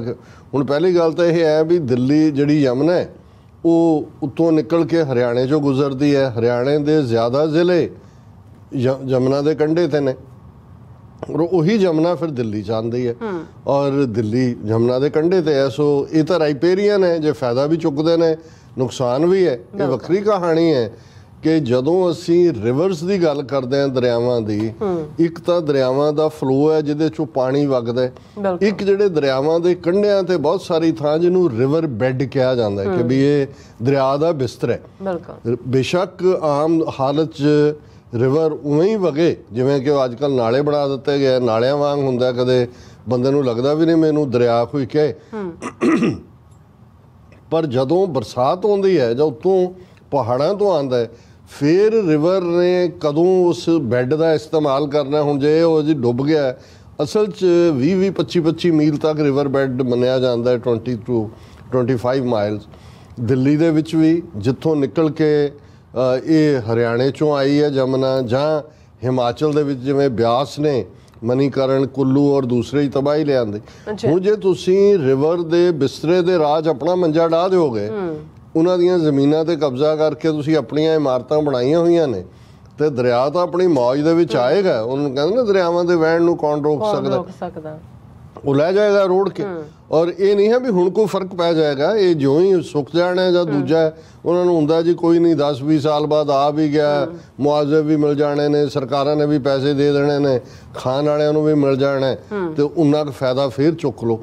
ਸੋ ਇੱਕ ਪਾਰਟ ਤਾਂ ਹਮੇਸ਼ਾ ਇਹ ਹੁੰਦਾ ਵੀ ਕੁਦਰਤ ਦੇ ਰਾਹ 'ਚ ਰੁਕਾਵਟ ਜੋ ਵੀ ਕੋਈ ਬਣਨ ਦੀ ਕੋਸ਼ਿਸ਼ ਕਰਦਾ ਹੈ, ਅਲਟੀਮੇਟਲੀ ਸੂਨਰ ਔਰ ਲੇਟਰ ਕੁਦਰਤ ਜਿਹੜੀ ਹੈ ਪਨਿਸ਼ ਕਰਦੀ ਹੈ। ਇਹ ਪਹਿਲਾ ਬੇਸਿਕ ਪ੍ਰਿੰਸੀਪਲ ਹੈ, ਉਹ ਸਾਡੀ ਫਿਜ਼ੀਕ ਦੇ ਹਵਾਲੇ ਨਾਲ ਹੋਏ, ਆਪਣੀ ਬਾਡੀ ਦੇ ਹਵਾਲੇ ਨਾਲ ਹੋਏ, ਕੁਦਰਤ ਦੇ ਕਾਨੂੰਨਾਂ ਦੇ ਹਵਾਲੇ ਨਾਲ ਹੋਏ, ਔਰ ਅੱਜ ਦੀ ਕਲਾਈਮੇਟ ਚੇਂਜ ਜਾਂ ਗਲੋਬਲ ਵਾਰਮਿੰਗ ਜਾਂ ਓਜ਼ੋਨ ਲੇਅਰ, ਜੋ ਵੀ ਟਰਮੀਨੋਲੋਜੀ ਇਸਤੇਮਾਲ ਹੁੰਦੀ ਹੈ, ਉਹਦਾ ਵੱਡਾ ਕਾਰਨ ਇੱਕ ਹੈ। ਹੁਣ ਡੈਮਾਂ ਦੀ ਗੱਲ ਕਰੀਏ ਕਿ ਬਈ ਪੰਜਾਬ ਨੂੰ ਕਿਵੇਂ, ਬੇਸ਼ੱਕ ਜਦੋਂ ਉਹਨਾਂ ਨੇ 75 ਸਾਲ ਪਹਿਲਾਂ ਸਿੱਖਾਂ ਨੂੰ ਜ਼ਰਾਇਮ ਪੇਸ਼ਾ ਕਬੀਲਾ ਐਲਾਨਿਆ ਸੀ 10 ਅਕਤੂਬਰ 1947 ਨੂੰ, ਸੋ ਨੀਤੀਆਂ ਤਾਂ ਫਿਰ ਉਹਨਾਂ ਜ਼ਰਾਇਮ ਪੇਸ਼ਾ ਲੋਕਾਂ ਪ੍ਰਤੀ ਵੀ, ਤੇ ਜਿੱਥੇ ਉਹਨਾਂ ਦੀ ਜਿਹੜੀ ਹੈ ਉਹ ਇਨਹੈਬਿਟ ਕਰਦੇ ਨੇ, ਉਹ ਰਹਿੰਦੇ ਨੇ, ਉਹਨਾਂ ਪ੍ਰਤੀ ਉਹੀ ਹੋਣੀ ਸੀ। ਹਾਲਾਂ ਉਸ ਪੀਰੀਅਡ 'ਚ ਜਦੋਂ ਜ਼ਰਾਇਮ ਪੇਸ਼ਾ ਕਬੀਲਾ ਸਿੱਖਾਂ ਨੂੰ ਐਲਾਨਿਆ ਸੀ, ਸਿੱਖ ਪੰਜਾਬ ਦੇ ਵਿੱਚ ਮੈਜੋਰਿਟੀ 'ਚ ਨਹੀਂ ਸਨ। ਹਰਿਆਣਾ ਔਰ ਹਿਮਾਚਲ ਦਾ ਵੱਡਾ ਹਿੱਸਾ ਜਿਹੜਾ 1966 'ਚ ਪੰਜਾਬ 'ਚੋਂ ਕੱਟ ਕੇ ਹਿਮਾਚਲ ਨੂੰ ਦਿੱਤਾ ਗਿਆ। Himachal as a small union territory exist ਕਰਦੀ ਸੀ, ਜਿਹਦੇ 'ਚ ਸਿਰਮੌਰ, ਕਿਨੌਰ ਔਰ ਸ਼ਿਮਲਾ ਔਰ ਇਹ ਥੋੜ੍ਹਾ ਜਿਹਾ ਹਿੱਸਾ ਸੀ। ਲੇਕਿਨ ਜਿਹੜਾ ਵੱਡਾ ਚੰਕ ਏਰੀਏ ਦਾ ਹਿਮਾਚਲ ਨੂੰ 1966 'ਚ ਦਿੱਤਾ ਗਿਆ, ਜਿਹਦੇ 'ਚ ਕਾਂਗੜਾ, ਕੁੱਲੂ, ਲਾਹੌਲ, ਸਪੀਤੀ, ਇਹ ਸਾਰੇ 66 'ਚ ਉਹਨੂੰ ਮਿਲੇ। ਹੁਣ ਉਸ ਸਾਰੇ ਦੇ ਵਿੱਚ ਸਿੱਖਾਂ ਦੀ ਆਬਾਦੀ ਤਾਂ 30-32% ਦੇ ਨੇੜੇ ਸੀ, 70%। ਲੇਕਿਨ ਕਿਉਂਕਿ ਇਹਨਾਂ ਨੂੰ ਪੰਜਾਬ ਦੇ ਨਾਲ ਔਰ ਸਿੱਖਾਂ ਦੇ ਨਾਲ, ਕਿਉਂਕਿ ਸਿੱਖ ਪੰਜਾਬ 'ਚ ਵਸਦੇ ਨੇ, ਸੋ ਪੰਜਾਬ ਦੇ ਨਾਲ ਡਿਸਕ੍ਰਿਮੀਨੇਸ਼ਨ ਦੀ ਲਾਈਨ ਦੀ ਸ਼ੁਰੂਆਤ ਉਦੋਂ ਤੋਂ ਹੋ ਜਾਂਦੀ ਹੈ। ਕੌਮੀ ਤੌਰ 'ਤੇ ਸਿੱਖਾਂ ਨੂੰ ਟਾਰਗੇਟ ਕੀਤਾ ਜਾਂਦਾ ਹੈ, ਤੇ ਦੂਸਰਾ ਇਹਨਾਂ ਨੂੰ ਇਕਨੋਮਿਕਲੀ ਕਿਵੇਂ ਮਾਰਨਾ ਹੈ, ਉਹ ਅਸੀਂ ਅਕਸਰ ਗੱਲ ਕਰਦੇ ਹਾਂ ਕਿ ਭਾਈ ਨਾ ਕੋਈ ਵੱਡੀ ਫੈਕਟਰੀ, ਨਾ ਕੋਈ ਹੋਰ ਇੰਪਲੋਇਮੈਂਟ ਦਾ ਜ਼ਰੀਆ। ਜੇ ਮੰਗ ਕੀਤੀ ਗਈ ਕਿ ਜੀ ਸਾਰਾ ਜਿਹੜਾ ਉਸ ਨੂੰ ਤੁਸੀਂ ਇੰਡਸਟਰੀਲਾਈਜ਼ ਕਰ ਰਹੇ ਹੋ, ਭਾਰਤ ਨੂੰ ਨਹਿਰੂ ਵੱਡਾ ਟੈਕਨੋਲੋਜੀ ਔਰ ਇੰਡਸਟਰੀਲਾਈਜੇਸ਼ਨ ਦਾ ਪਿਤਾਮਾ ਮੰਨਿਆ ਜਾਂਦਾ ਸੀ, ਤੇ ਪੰਜਾਬ ਨੂੰ ਕਿਉਂ ਨਹੀਂ ਤੁਸੀਂ ਕਰਦੇ? ਕਹਿੰਦੇ ਜੀ ਪੰਜਾਬ ਤਾਂ ਬਾਰਡਰ ਸਟੇਟ ਹੈ। ਹੁਣ ਜੇ ਤੁਸੀਂ ਦੋਨੋਂ ਹੀ ਅੰਮ੍ਰਿਤਸਰ ਔਰ ਲਾਹੌਰ ਜਿਹੜੀਆਂ ਟਵਿਨ ਸਿਟੀਜ਼ ਨੇ, ਉਹ ਜਦੋਂ ਅਸੀਂ ਪੰਜਾਬ ਦੀਆਂ ਟਵਿਨ ਸਿਟੀਜ਼ ਦੀ ਗੱਲ ਕਰਦੇ ਹਾਂ, ਅੰਮ੍ਰਿਤਸਰ ਤੇ ਲਾਹੌਰ ਹੈ, ਜੰਮੂ ਤੇ ਸਿਆਲਕੋਟ ਹੈ, ਔਰ ਇਸੇ ਤਰ੍ਹਾਂ ਪਾਕਪਤਨ ਔਰ ਫਾਜ਼ਿਲਕਾ ਹੈ। ਜੇ ਤੁਸੀਂ ਇਹ ਦੋਨੋਂ ਪਾਸਿਆਂ ਨੂੰ ਜਦੋਂ ਤੁਸੀਂ ਦੇਖਦੇ ਹੋ, ਤੇ ਤੁਹਾਨੂੰ ਅੰਦਾਜ਼ਾ ਹੋ ਜਾਏਗਾ ਵੀ ਲਾਹੌਰ ਦੀ ਡਿਵੈਲਪਮੈਂਟ ਇੰਡਸਟਰੀਅਲੀ, ਸਿਆਲਕੋਟ ਦੀ, ਪਾਕਪਤਨ ਔਰ ਉਸ ਦੀ ਕਿੱਥੇ ਹੈ, ਤੇ ਜਿਹੜੇ ਇਹ ਸ਼ਹਿਰ ਨੇ ਜਿਹੜੇ 47 ਤੋਂ ਪਹਿਲਾਂ ਮੱਚ ਮੋਰ ਐਡਵਾਂਸ ਸੀ, ਅੱਜ ਉਹ ਕਿੱਥੇ ਖੜੇ ਨੇ। ਸੋ ਤੁਹਾਨੂੰ ਸਮਝ ਆ ਜਾਏਗੀ ਕਿ ਕਾਲੋਨੀ ਬਣਨਾ ਕੀ ਹੁੰਦਾ। ਜਦੋਂ ਅਸੀਂ ਕਈ ਵਾਰ ਬਸਤੀਵਾਦ ਲਫ਼ਜ਼ ਕਹਿੰਦੇ ਹਾਂ, ਸ਼ਾਇਦ ਨਵੇਂ ਬੱਚਿਆਂ ਨੂੰ ਸਮਝ ਨਾ ਹੋਵੇ ਕਿ ਬਸਤੀ ਹੁੰਦੀ ਹੈ ਵੀ ਤੁਹਾਡੀ ਜ਼ਮੀਨ ਨੂੰ, ਤੁਹਾਡੀ ਥਾਂ ਨੂੰ ਕੋਈ ਹੋਰ ਜਿਹੜਾ ਹੈ ਉਹ ਇੱਕ ਆਪਣੀ ਬਸਤੀ ਸਮਝਦਾ, ਉਹਨੇ ਆਪਣੇ ਮਫਾਦ ਲਈ ਲੁੱਟਣਾ ਹੈ। ਜਿਵੇਂ ਯੂਰਪੀਅਨ ਪਾਵਰਸ ਨੇ ਦੁਨੀਆ ਨੂੰ ਕੋਲੋਨਾਈਜ਼ ਕੀਤਾ ਹੋਇਆ ਸੀ, ਤੁਹਾਡਾ ਉਹਨਾਂ ਨੇ ਰਾ ਮਟੀਰੀਅਲ ਲੈ ਕੇ ਆਪਣੀਆਂ ਫੈਕਟਰੀਆਂ 'ਚ ਬਣਾ ਕੇ ਤੁਹਾਨੂੰ ਆ ਕੇ ਮਹਿੰਗੇ ਭਾਅ ਦੇ ਉੱਤੇ ਕਈ ਗੁਣਾ ਵੇਚਣਾ, ਔਰ ਉਹਦੇ 'ਚੋਂ ਉਹਨਾਂ ਨੇ ਪ੍ਰੋਫਿਟ ਕੱਢਣੇ। ਸੋ ਇੰਡਸ ਵੈਲੀ ਨੇ ਬੇਸ਼ੱਕ ਸਤਲੁਜ, ਬਿਆਸ, ਰਾਵੀ ਇੱਕੋ ਇੱਕ ਕੁਦਰਤੀ ਦੌਲਤ ਪੰਜਾਬ ਨੂੰ ਦਿੱਤੀ, ਪਰ ਇਹਨਾਂ ਨੇ ਕੀ ਕੀਤਾ, 3/4 ਵਾਟਰ ਜਿਹੜਾ ਪੰਜਾਬ ਦਾ ਹੈ ਉਹ ਸਤਲੁਜ, ਬਿਆਸ, ਰਾਵੀ ਦਾ, ਔਰ ਰਾਜਸਥਾਨ, ਹਰਿਆਣਾ, ਪਾਰਟਲੀ ਦਿੱਲੀ ਔਰ ਜ਼ਾਹਰ ਹੈ ਜੰਮੂ ਕਸ਼ਮੀਰ ਦੇ ਨਾਲ ਰਾਵੀ ਲੱਗਦੀ ਹੈ, ਉਹਦਾ ਉਹਨਾਂ ਹੱਕ ਬਣਦਾ ਹੈ ਉਸ ਨੂੰ ਮੁਫਤ ਫ੍ਰੀ ਆਫ ਕਾਸਟ ਫਿਰ ਡੈਮ ਲਿਆ ਕੇ ਪੰਜਾਬ ਦੇ ਸਿਰ ਤੇ। ਹੁਣ ਡੈਮ ਕਿਉਂ ਤਬਾਹੀ ਦਾ ਕਾਰਨ ਬਣੇ ਨੇ? ਡੈਮ ਜਿਵੇਂ ਅਸੀਂ ਇੰਡਸ ਵੈਲੀ ਸਿਵਲਾਈਜੇਸ਼ਨ ਦੀ ਗੱਲ ਕੀਤੀ, ਉਦੋਂ ਛੋਟੇ ਛੋਟੇ ਡੈਮ ਬਣਾਏ ਜਾਂਦੇ ਸੀ ਇਸ ਲਈ ਕਿਉਂਕਿ ਜਦੋਂ ਹੜ੍ਹ ਆਉਂਦੇ ਨੇ ਮੀਂਹਾਂ ਦੇ ਵਿੱਚ ਮੀਂਹ ਦਾ ਪਾਣੀ ਨੂੰ ਸਟੋਰ ਕਰਨਾ, ਜਦੋਂ ਸੋਕਾ ਪੈ ਜਾਏ ਡਰਾਟ ਹੋਏ ਮੀਂਹ ਨਾ ਪਏ ਉਦੋਂ ਉਸ ਪਾਣੀ ਨੂੰ ਸਲੋਲੀ ਰਿਲੀਜ਼ ਕਰਕੇ ਖੇਤੀਬਾੜੀ ਦੇ ਲਈ ਵਰਤਣਾ। ਹੁਣ ਪਹਿਲਾਂ ਤਾਂ ਇਹਨਾਂ ਨੇ ਇਸ ਲੈਵਲ ਦੇ ਡੈਮ, ਹੁਣ ਅਮਰੀਕਾ ਦੇ ਵਿੱਚ ਪਿਛਲੇ 30 ਸਾਲ ਤੋਂ ਕੋਈ ਵੱਡਾ ਡੈਮ ਨਹੀਂ ਬਣਿਆ, ਨਾ ਹੀ ਅੱਗੋਂ ਕੋਈ ਬਣਨ ਦੇਣਾ ਉਹਨਾਂ ਨੇ, ਕਿਉਂਕਿ ਉਹਨਾਂ ਨੇ ਕਿਹਾ ਵੀ ਇਹ ਵੀ ਕੁਦਰਤ ਦੇ ਨਾਲ ਖਿਲਵਾੜ ਹੈ। ਜਦੋਂ ਤੁਸੀਂ ਦਰਿਆ ਦੇ ਵਹਿਣ ਨੂੰ ਰੋਕ ਦਿਓ, ਔਰ ਅਸੀਂ ਪੰਜਾਬ 'ਚ ਉਹਦਾ ਪ੍ਰਭਾਵ ਦੇਖ ਰਹੇ ਹਾਂ, ਕਿਉਂਕਿ ਜਦੋਂ ਦਰਿਆ ਦਾ ਪਾਣੀ ਵਗਦਾ ਹੈ ਬਹੁਤ ਸਾਰਾ ਪਾਣੀ ਆਲੇ ਦੁਆਲੇ ਜਿਹੜਾ ਉਹ ਉਸ ਦੇ ਵਿੱਚ ਜ਼ਮੀਨ ਦੇ ਵਿੱਚ ਰਚ ਰਿਹਾ ਹੁੰਦਾ ਹੈ, ਸੀਪੇਜ ਹੁੰਦੀ ਹੈ ਤੇ ਗਰਾਊਂਡ ਵਾਟਰ ਮੇਨਟੇਨ ਰਹਿੰਦਾ, ਕਿਉਂਕਿ ਜ਼ਮੀਨ ਦੀਆਂ ਜਦੋਂ ਤੁਸੀਂ ਪਾਣੀ ਦੀਆਂ ਲੇਅਰਸ ਦੇਖਦੇ ਹੋ, ਅੱਜ ਹਾਲ ਇਹ ਹੈ ਕਿ ਪੰਜਾਬ ਦੀ ਅਸੀਂ ਤੀਸਰੀ ਪਾਣੀ ਜਿਹੜੀ ਜ਼ਮੀਨ ਦੀ ਤੀਸਰੀ ਚੌਥੀ ਪਾਣੀ ਦੀ ਲੇਅਰ ਹੈ ਉਹ ਆਲਰੇਡੀ ਕੰਜ਼ਿਊਮ ਕਰ ਲਈ ਹੈ, ਕਿਉਂਕਿ 300 ਫੁੱਟ ਤੱਕ ਸਬਮਰਸੀਬਲ ਪੰਪ ਲਾ ਕੇ ਅਸੀਂ ਪਾਣੀ ਕੱਢਦੇ। ਹੁਣ ਅੱਗੋਂ ਥੱਲੋਂ ਕੀ ਨਿਕਲਣਾ? ਫਿਰ ਇੱਕ ਸਟੇਜ ਆਣੀ, ਥੱਲੋਂ ਪੱਥਰ ਹੋਣਾ, ਪਥਰੀਲੀ ਜ਼ਮੀਨ, ਇਵੇਂ ਹੀ ਰੇਗਿਸਤਾਨ ਬਣਦਾ। ਜਦੋਂ ਅਸੀਂ ਕਹਿੰਦੇ ਜੀ ਡੈਜ਼ਰਟ ਹੈ, ਜਿਹੜੇ ਅੱਜ ਡੈਜ਼ਰਟ ਨੇ ਕਿਸੇ ਜ਼ਮਾਨੇ 'ਚ ਉਹ ਫਰਟਿਲ ਲੈਂਡਸ, ਔਰ ਹੌਲੀ ਹੌਲੀ ਹੌਲੀ ਉਸ ਦਾ ਖਾਤਮਾ ਹੁੰਦਾ। ਸੋ ਇਹਨਾਂ ਨੇ ਇੱਕ ਪਾਸੇ ਤਾਂ ਤਿੰਨੋਂ ਹੀ ਦਰਿਆ ਜਿਹੜੇ ਪੰਜਾਬ ਦੇ ਸੀ ਉਹਨਾਂ ਦੇ ਉੱਤੇ ਵੱਡੇ ਡੈਮ, ਇਹਦੇ 'ਚ ਕਿਹੜੇ ਇੰਟਰਨੈਸ਼ਨਲ ਲੈਵਲ ਦੇ ਇਕੋਲੋਜਿਸਟ ਨੂੰ ਕੰਸਲਟ ਕੀਤਾ ਗਿਆ, ਪੰਜਾਬ ਦੇ ਲੋਕਾਂ ਦੀ ਜਾਂ ਜਿਹੜੇ ਇਸ ਦੇ ਮਾਹਰ ਸੀ ਉਹਨਾਂ ਨੂੰ ਕਿੱਥੇ ਇਨਵੋਲਵ ਕੀਤਾ ਗਿਆ।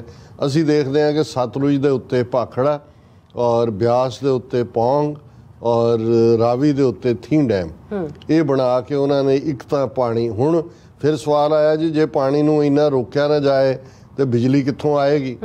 ਕਿਉਂਕਿ ਟਰਬਾਈਨਸ ਲਾਈਆਂ ਜਾਂਦੀਆਂ, ਉਸ ਤੋਂ ਤੁਸੀਂ ਬਿਜਲੀ ਨਿਕਲਦੇ। ਹੁਣ ਤੁਸੀਂ ਦੇਖੋਗੇ ਵੀ ਪੰਜਾਬ ਦੇ ਕੋਲ ਨਾ ਤਾਂ ਉਸ ਨੂੰ ਦਰਿਆਈ ਪਾਣੀ ਦਿੱਤਾ ਗਿਆ, ਨਹਿਰੀ ਪਾਣੀ ਜਿਹੜਾ ਡੈਮਾਂ 'ਚੋਂ ਨਿਕਲਣਾ ਸੀ ਉਹਨੂੰ ਕਿਹਾ ਗਿਆ ਜ਼ਮੀਨ 'ਚੋਂ ਖੋਦੋ। 2-3 ਲੱਖ ਤੋਂ ਜ਼ਿਆਦਾ ਮੇਰਾ ਖਿਆਲ ਹੈ ਟਿਊਬਵੈਲ ਹੋਣਗੇ ਜਿਹਨੇ ਪਾਣੀ 300 ਫੁੱਟ ਤੇ ਪਹੁੰਚਾ ਦਿੱਤਾ ਹੈ। ਤੁਸੀਂ ਜ਼ਮੀਨ ਨੂੰ ਹੀ ਜਿਹੜਾ ਬਰਬਾਦ ਕਰ ਰਹੇ ਹੋ। ਤੇ ਦੂਸਰੇ ਪਾਸੇ ਬਿਜਲੀ ਦੀ ਗੱਲ, ਹੁਣ ਜੇ ਮੇਨ ਸੋਰਸ ਪਾਣੀ ਦਾ ਹਾਈਡਰੋ ਇਲੈਕਟ੍ਰਿਸਿਟੀ ਹੈ ਤੇ ਪੰਜਾਬ ਦੇ ਵਿੱਚ ਲਿਆ ਕੇ ਥਰਮਲ ਪਲਾਂਟ ਉਹ ਰੋਪੜ ਦਾ ਹੋਏ, ਉਹ ਬਠਿੰਡੇ ਦਾ ਹੋਏ, ਉਹ ਦੂਜਾ ਹੋ, ਉਹ ਕਿਉਂ ਲਾਏ ਗਏ? ਕਿਉਂਕਿ ਥਰਮਲ ਪਲਾਂਟ ਚਲਾਉਣ ਦੇ ਲਈ ਕੋਇਲਾ ਚਾਹੀਦਾ, ਕੋਇਲਾ ਪੰਜਾਬ 'ਚ ਹੈ ਨਹੀਂ, ਉਹਦੇ ਲਈ ਡਿਪੈਂਡੈਂਟ ਕਰਤਾ ਬਿਹਾਰ, ਝਾਰਖੰਡ, ਛੱਤੀਸਗੜ੍ਹ, ਉੱਥੋਂ ਗੱਡੀਆਂ ਆਉਂਦੀਆਂ ਨੇ, ਟ੍ਰੇਨਾਂ, ਤੁਸੀਂ ਪੇ ਕਰ ਦਿਓ ਉਹਦੇ ਲਈ, ਕੋਲੇ ਲਈ ਵੀ, ਨਾਲੇ এনवायरमेंट ਗੰਦਾ ਕਰ ਦਿਓ, ਮੂੰਹ ਸਿਰ ਕਾਲਾ ਕਰ ਦਿਓ, ਨਾਲੇ ਕੱਲ ਨੂੰ ਜੇ ਉਹਨਾਂ ਨੇ ਤੁਹਾਡਾ ਕੋਲਾ ਰੋਕ ਦਿੱਤਾ ਤੁਹਾਡੇ ਥਰਮਲ ਪਲਾਂਟ ਜਿਹੜੇ ਨੇ ਉਹ ਲੋਹੇ ਦੇ ਬਕਸੇ ਬਣ ਕੇ ਰਹਿ ਜਾਣਗੇ, ਕੁਛ ਨਹੀਂ। ਸੋ ਜਦੋਂ ਤੁਸੀਂ ਕੁੱਲ ਮਿਲਾ ਕੇ ਇਸ ਸਾਰੀ ਲੁੱਟ ਨੂੰ ਦੇਖਦੇ ਹੋ ਫਿਰ ਇਹ ਸਮਝ ਆਉਂਦੀ ਹੈ ਕਿ ਕਿਵੇਂ ਹੁਣ ਪੰਜਾਬ, ਜਿਵੇਂ ਅਸੀਂ ਕਿਹਾ ਵੀ 3/4 ਵਾਟਰ ਪੰਜਾਬ ਦਾ ਰਾਜਸਥਾਨ ਔਰ ਹਰਿਆਣੇ ਨੂੰ, ਹੁਣ ਜਦੋਂ ਪੂਰਾ ਭਰ ਗਿਆ ਕਿ ਭਾਈ ਡੈਮ ਵੀ ਉੱਪਰ ਵੱਲ ਜਾ ਰਹੇ ਨੇ, ਮੀਂਹ ਵੀ ਲਗਾਤਾਰਤਾ ਨਾਲ ਪੈ ਰਿਹਾ, ਪੰਜਾਬ 'ਚ ਤਾਂ ਪਾਣੀ ਛੱਡ ਦਿੱਤਾ ਉਹਨਾਂ ਨੇ। ਨਤੀਜੇ ਦੇ ਤੌਰ ਤੇ ਜੇ ਇਸ ਵੇਲੇ ਡੈਮੇਜ ਦਾ ਲੈਵਲ ਅਸੀਂ ਦੇਖੀਏ ਤੇ ਇਹ ਜਿਹੜਾ ਕੁੱਲ ਮਿਲਾ ਕੇ ਚੀਫ ਸੈਕਟਰੀ ਦੀ ਜਿਹੜੀ ਰਿਵਿਊ ਰਿਲੀਫ ਵਰਕ ਹੈ ਉਹਨਾਂ ਦੇ ਮੁਤਾਬਕ 35 ਮੌਤਾਂ ਹੁਣ ਤੱਕ ਹੋ ਚੁੱਕੀਆਂ ਨੇ, ਔਰ ਪੰਜਾਬ ਦੇ 18 ਜ਼ਿਲ੍ਹੇ 23 ਜ਼ਿਲ੍ਹਿਆਂ 'ਚੋਂ ਹੜ੍ਹਾਂ ਦੀ ਮਾਰ ਥੱਲੇ ਨੇ, ਪ੍ਰਭਾਵਿਤ ਨੇ, ਜਿਨ੍ਹਾਂ ਦੇ ਵਿੱਚ ਤਰਨਤਾਰਨ, ਫਿਰੋਜ਼ਪੁਰ, ਫਤਿਹਗੜ੍ਹ ਸਾਹਿਬ, ਫਰੀਦਕੋਟ, ਹੁਸ਼ਿਆਰਪੁਰ, ਰੂਪਨਗਰ, ਕਪੂਰਥਲਾ, ਪਟਿਆਲਾ, ਮੋਗਾ, ਲੁਧਿਆਣਾ, SAS ਨਗਰ, ਜਲੰਧਰ, ਸੰਗਰੂਰ, SBS ਨਗਰ, ਫਾਜ਼ਿਲਕਾ, ਗੁਰਦਾਸਪੁਰ, ਮਾਨਸਾ, ਪਠਾਨਕੋਟ 168 ਰਿਲੀਫ ਕੈਂਪ ਲੱਗੇ ਹੋਏ ਨੇ।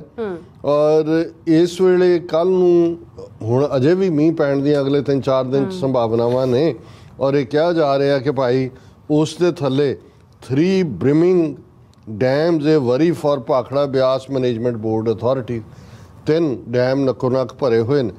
ਹੁਣ ਪੰਜਾਬ ਦੇ ਵਿੱਚ ਤਾਂ ਉਹ ਅੱਗੋਂ ਵੀ ਪਾਣੀ ਛੱਡਣ ਦੀਆਂ ਤਿਆਰੀਆਂ ਕਰ ਰਹੇ ਨੇ। ਉਹਨਾਂ ਨੇ ਆਲਰੇਡੀ ਕਿਹਾ ਕਿ ਜੀ ਇਹ ਜਿਹੜਾ ਰਣਜੀਤ ਸਾਗਰ ਡੈਮ ਹੈ ਇਹ ਡੇਂਜਰ ਲੈਵਲ ਤੋਂ ਸਿਰਫ 14 ਫੁੱਟ ਹੀ ਥੱਲੇ ਹੈ, ਪੌਂਗ ਡੈਮ ਸਿਰਫ 20 ਫੁੱਟ ਥੱਲੇ ਹੈ, ਤੇ ਅਸੀਂ ਆਉਣ ਵਾਲੇ ਦਿਨਾਂ ਦੇ ਵਿੱਚ ਜਿਹੜਾ ਇਹਨਾਂ ਦੇ ਵਿੱਚ ਪਾਣੀ ਛੱਡਾਂਗੇ। ਜੀ ਹੁਣ ਜਦੋਂ ਪੰਜਾਬ 'ਚ ਇਹ ਕਿਹਾ ਗਿਆ ਕਿ ਵੀ ਔਰ ਲੋਕ ਜਿਹੜੇ ਹੁਣ ਸਰਵੇ ਵੀ ਕਰਦੇ ਨੇ ਜਾਂ ਸਾਰੇ ਉਹਨਾਂ ਨੇ ਕਿਹਾ ਜੀ ਪੰਜਾਬ ਹੜਿਆ ਹੋਇਆ ਹੈ, ਇੰਨੇ ਜ਼ਿਲ੍ਹੇ ਪ੍ਰਭਾਵਿਤ ਨੇ, ਰਾਜਸਥਾਨ ਨਹਿਰ ਜਾਂ ਹਰਿਆਣੇ ਨੂੰ ਜਾਣ ਵਾਲੀ ਨਹਿਰਾਂ ਉਹ ਸੁੱਕੀਆਂ ਪਈਆਂ ਨੇ, ਬੰਦ ਕੀਤੀਆਂ। ਬਿਲਕੁਲ। ਉਹ ਕਹਿੰਦੇ ਜੀ ਉਹ ਅਸੀਂ ਇਸ ਲਈ ਨਹੀਂ ਦਿੱਤੀ ਕਿਉਂਕਿ ਜੇ ਪਾਣੀ ਜਾਏਗਾ ਤੇ ਉਹਨਾਂ ਦੇ ਵਿੱਚ ਸਿਲਟ ਜਾਏਗੀ ਔਰ ਅਸੀਂ ਉਹ ਸਿਲਟ ਉਹਨਾਂ ਨੂੰ ਨਹੀਂ ਦੇਣਾ ਚਾਹੁੰਦੇ। ਹੁਣ ਉਹ ਪੰਜਾਬੀ 'ਚ ਕਹਿੰਦੇ ਨੇ ਕਿ ਵੀ ਖਾਣ ਪੀਣ ਨੂੰ ਬਾਂਦਰੀ, ਡੰਡੇ ਖਾਣ ਨੂੰ ਰਿੱਛ, ਵੀ ਤੁਸੀਂ ਅਦਰਵਾਈਜ਼ ਰਾਊਂਡ ਦਾ ਈਅਰ ਮੁਫਤ ਪਾਣੀ ਪੰਜਾਬ ਦਾ ਉਹਨਾਂ ਨੂੰ ਦੇ ਰਹੇ ਹੋ। ਲੇਕਿਨ ਹੁਣ ਇਸ ਵੇਲੇ ਜਦੋਂ ਏਡੀ ਵੱਡੀ ਵਿਪਤਾ ਹੈ, ਤੁਹਾਨੂੰ ਇਹ ਡਰ ਹੈ ਸਿਲਟ ਕਿਹੜੀ ਕੋਈ ਐਸੀ ਚੀਜ਼ ਹੈ ਜਿਹੜੀ ਸਾਫ਼ ਨਹੀਂ ਹੋ ਸਕਦੀ, ਜਾਂ ਆਲਰੇਡੀ ਜੋ ਪੰਜਾਬ 'ਚ ਆ ਰਿਹਾ ਉਹ ਸਿਲਟ ਹੀ ਆ ਰਹੀ ਹੈ।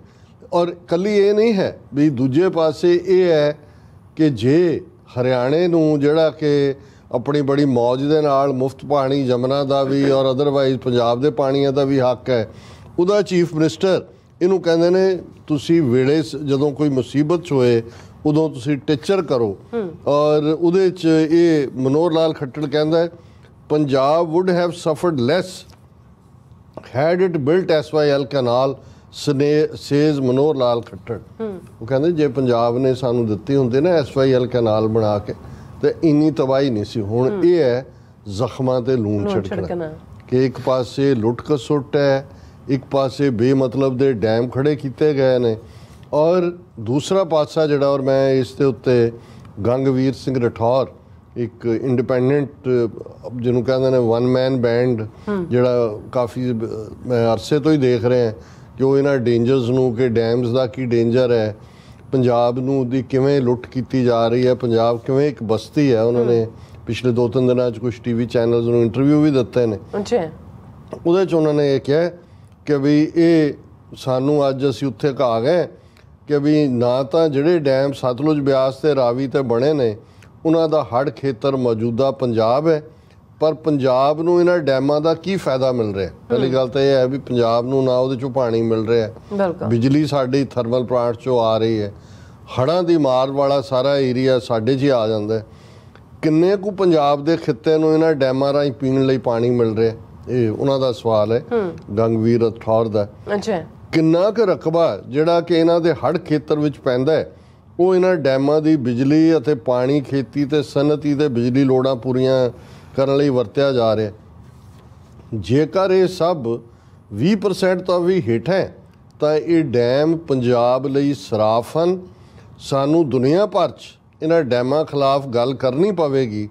ਜੇਕਰ ਇਹ ਡੈਮ ਸਿਰਫ ਦਿੱਲੀ ਦਰਬਾਰ ਅਤੇ ਉਸ ਦੇ ਵੱਲੋਂ ਗੈਰ ਰਾਇਪੇਰੀਨ ਇਲਾਕੇ ਦੇ ਫਾਇਦੇ ਲਈ ਵਰਤੇ ਜਾ ਰਹੇ ਹਨ ਤਾਂ ਇਹ ਕੰਮ ਬਸਤੀਵਾਦ ਤੋਂ ਵੱਖ ਕਿਵੇਂ ਹੈ। ਜਿਵੇਂ ਅਸੀਂ ਕਿਹਾ ਸੀ ਕਿ ਇਹੀ ਕੋਲੋਨੀਅਲਿਜ਼ਮ ਹੈ ਕਿ ਉਹਨਾਂ ਦੇ ਫਾਇਦੇ ਲਈ। ਇਸ ਵਾਰ ਦੇ ਹੜ੍ਹਾਂ ਨੇ ਬਹੁਤ ਕੁਝ ਸਾਫ਼ ਕਰ ਦਿੱਤਾ। ਸਾਫ਼ ਤਾਂ ਹੋਇਆ ਪਰ ਕਿੰਨਿਆਂ ਦੇ ਖਾਨੇ 'ਚ ਪਏਗਾ ਜਾਂ ਹੁਣ ਅਗਲੀ ਖਬਰ ਤੱਕ ਬਰਬਾਦੀ ਦੀ ਅਸੀਂ ਭੁੱਲੇ ਹੋਵਾਂਗੇ। ਹਾਂ, ਇਸ ਸਾਰੇ 'ਚੋਂ ਜਿਹੜੀ ਗੱਲ ਪੰਜਾਬ ਦੀ ਧਰਤੀ ਤੇ ਗੁਰੂਆਂ ਦੀ ਵਿਚਾਰਧਾਰਾ ਨੇ, ਉਹਨਾਂ ਦੀਆਂ ਕੁਰਬਾਨੀਆਂ ਨੇ, ਸਿੱਖ ਤਹਿਜ਼ੀਬ ਨੇ ਦਿੱਤੀ ਹੈ।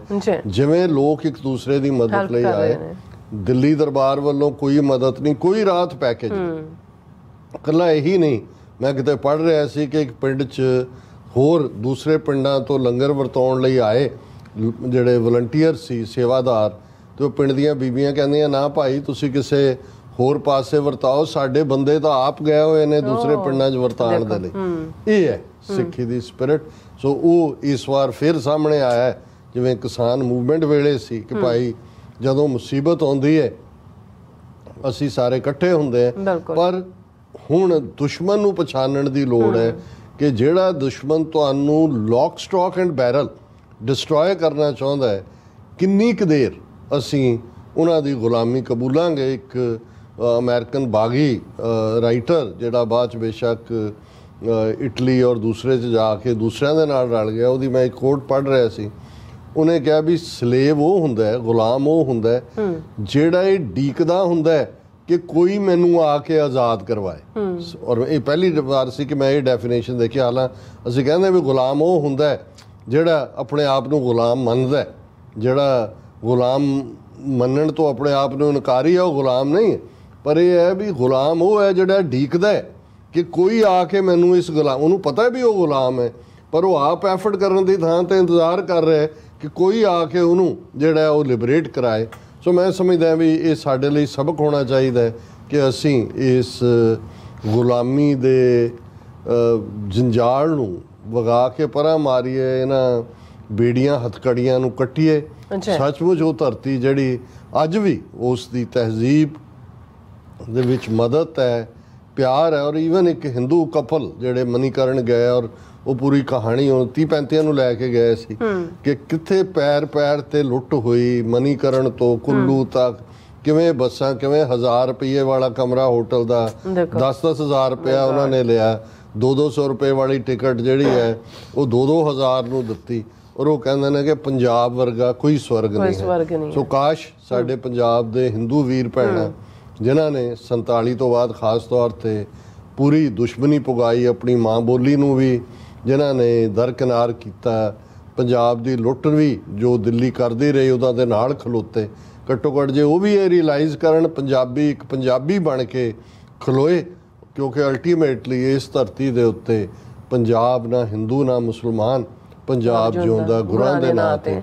ਔਰ ਇਹ ਜਿਹੜੀ ਨਵੀਂ ਬਸਤੀ ਇਹਨਾਂ ਨੇ ਸਾਨੂੰ 75 ਸਾਲਾਂ ਤੋਂ ਬਣਾਇਆ ਹੋਇਆ, ਇਹਨਾਂ ਗੰਗਾ ਜਮਨਾ ਵਾਲਿਆਂ ਤੋਂ ਛੁਟਕਾਰਾ ਕਰਵਾਈ। ਜੀ ਡਾਕਟਰ ਸਾਹਿਬ, ਤੁਹਾਡਾ ਬਹੁਤ ਬਹੁਤ ਸ਼ੁਕਰੀਆ। ਸਵਾਥ ਲੈਣ ਬ੍ਰੇਕ ਔਰ ਬ੍ਰੇਕ ਤੇ ਜਾਣ ਤੋਂ ਪਹਿਲਾਂ ਅਸੀਂ ਦਰਸ਼ਕਾਂ ਦੇ ਸਰੋਤਿਆਂ ਨੂੰ ਅਪੀਲ ਤੇ ਬੇਨਤੀ ਕਰਦੇ ਹਾਂ ਵਿਊਅਰਸ, ਜਿਸ ਤਰ੍ਹਾਂ ਕਿ ਤੁਸੀਂ ਜਾਣਦੇ ਹੋ ਕਿ TV 84 ਇੱਕ ਪੰਥਕ ਚੈਨਲ ਹੈ ਔਰ TV 84 ਦੀ ਚੜ੍ਹਦੀ ਕਲਾ ਲਈ ਵੱਧ ਤੋਂ ਵੱਧ ਡੋਨੇਟ ਕਰੋ। ਡੋਨੇਟ ਕਰਨ ਲਈ ਸਾਡੀ ਵੈਬਸਾਈਟ TV84.tv ਤੇ ਜਾ ਕੇ ਪੇਪਲ ਦੀ ਵਰਤੋਂ ਕਰਕੇ 1 ਟਾਈਮ ਡੋਨੇਟ ਕਰ ਸਕਦੇ ਹੋ, ਮੰਥਲੀ ਡੋਨੇਟ ਵੀ ਕਰ ਸਕਦੇ ਹੋ। ਤੁਸੀਂ TV 84 ਦੇ ਨਾਮ ਤੇ ਚੈੱਕ ਬਣਾ ਕੇ ਸਾਨੂੰ ਮੇਲ ਵੀ ਕਰ ਸਕਦੇ ਹੋ ਸਾਡੇ ਇਸ ਪਤੇ ਤੇ 36-01 37th Avenue, ਲੌਂਗ ਆਈਲੈਂਡ ਸਿਟੀ, ਨਿਊਯਾਰਕ 11101 USA, ਜਾਂ ਫਿਰ ਤੁਸੀਂ ਸਾਨੂੰ ਫੋਨ ਰਾਹੀਂ ਵੀ ਸੰਪਰਕ ਕਰ ਸਕਦੇ ਹੋ 5166619184। ਤੁਸੀਂ ਸਾਨੂੰ ਈਮੇਲ ਵੀ ਕਰ ਸਕਦੇ ਹੋ info@tv84.tv ਤੇ। ਅਸੀਂ ਤੁਹਾਡੇ ਤਹਿ ਦਿਲ ਤੋਂ ਸ਼ੁਕਰਗੁਜ਼ਾਰ ਹੋਵਾਂਗੇ। ਸੋ ਇੱਥੇ ਲੈਣੇ ਬ੍ਰੇਕ। ਵਿਊਅਰਸ, ਤੁਸੀਂ ਸਾਨੂੰ ਇਸੇ ਤਰ੍ਹਾਂ ਹੀ ਜੁੜੇ ਰਹਿਣਾ। ਮਿਲਦੇ ਹਾਂ ਆਫਟਰ ਦਿਸ ਸ਼ਾਰਟ ਬ੍ਰੇਕ।